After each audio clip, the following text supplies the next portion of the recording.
Bem-vindo ao canal Mistérios. Isso aconteceu quando eu tinha 15 anos. Naquela época eu tinha um amigo próximo chamado Mike. Ele era alguns anos mais velho do que eu, mas ainda assim nos dávamos bem, principalmente porque nossas casas ficavam uma ao lado da outra.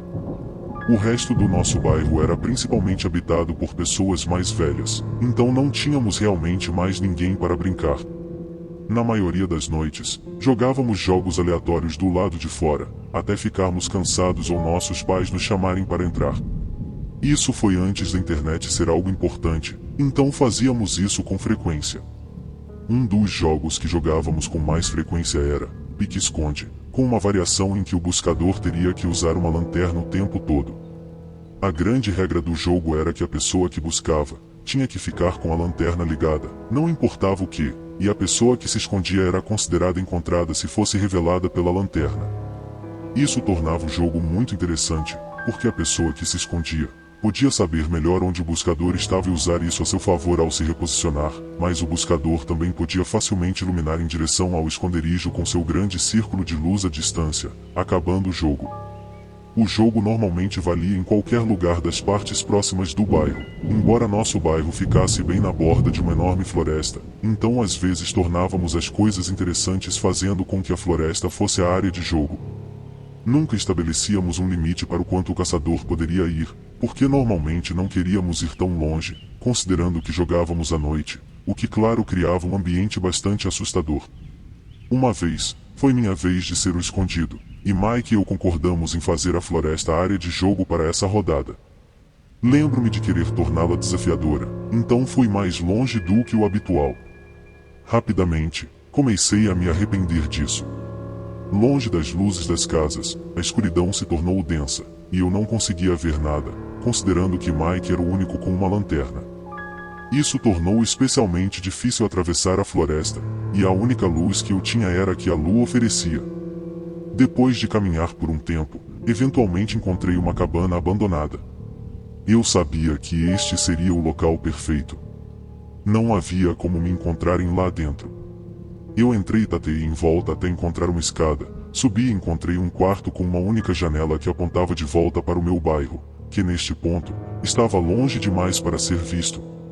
Fiquei lá por um longo tempo e nada aconteceu, até que pela janela, eu vi Mike, mas ele não estava usando a lanterna, ele estava trapaceando. Claramente, ele tinha ficado cansado da lanterna revelando sua posição e estava tampando ela com a mão ou tinha desligado.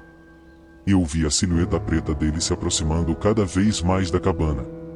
Eu comecei a ouvir folhas secas estalando sob seus passos enquanto ele continuava avançando. Eventualmente, ele chegou perto o suficiente para eu não poder mais ver pela janela, mas ainda podia ouvir seus passos lá embaixo. Foi então que, pela janela, vi a aterrorizante visão de Mike com a lanterna andando bem longe, mas ainda podia ouvir passos lá embaixo. Lentamente, percebi que quem estava lá embaixo não era Mike. Instintivamente, eu me abaixei e me escondi debaixo de uma cama próxima. Para meu horror, os passos começaram a subir lentamente as escadas. Quando chegaram ao topo, pude ouvir o clique de uma arma. Neste ponto, meu coração estava batendo tão forte que parecia que ia sair pela boca. Alguns segundos se passaram, e eu vi grandes botas entrando na sala, que de forma alguma poderiam ser as de Mike. Elas ficaram paradas perto da porta por uma eternidade, antes de virar e sair da sala. Aproveitei a oportunidade para sair debaixo da cama e pular pela janela. Quando cheguei no chão e me levantei, comecei a correr sem olhar para trás. Eu podia ouvir passos se aproximando de mim por trás, mas não olhei para trás. Eventualmente, Mike me viu correndo em sua direção e apontou imediatamente sua lanterna para mim, dizendo que podia me ver, e assim, ele ganhou a rodada. Mas quando eu não parei de correr, seus olhos se voltaram para trás de mim e a expressão em seu rosto desapareceu instantaneamente. Ele se virou e começou a correr comigo em direção à minha casa. Não muito tempo depois, chegamos em casa, entramos e trancamos a porta. Mike estava tão abalado quanto eu. Ele começou a questionar o que aconteceu. Perturbadoramente, ele me perguntou quem era o homem que estava correndo atrás de mim. Eu ainda lembro de ter arrepios ao ouvir dizer isso. Então, eu contei a ele toda a história do começo ao fim, e ele não perguntou mais nada. Então, contamos aos meus pais, mas fizemos o possível para minimizar a situação, como se não fosse nada demais, para que eles não surtassem completamente. Eles acabaram chamando a polícia, que foi ao local para procurar a cabana e o indivíduo, mas não encontraram nada de suspeito. Depois desse dia, nunca mais jogamos aquele jogo novamente. Depois de tudo, nenhum de nossos pais permitiu que entrássemos naqueles bosques, e não posso dizer que foi uma decepção. Ninguém conseguiria me pagar para voltar para aqueles bosques. Toda essa experiência foi extremamente traumática, especialmente para mim.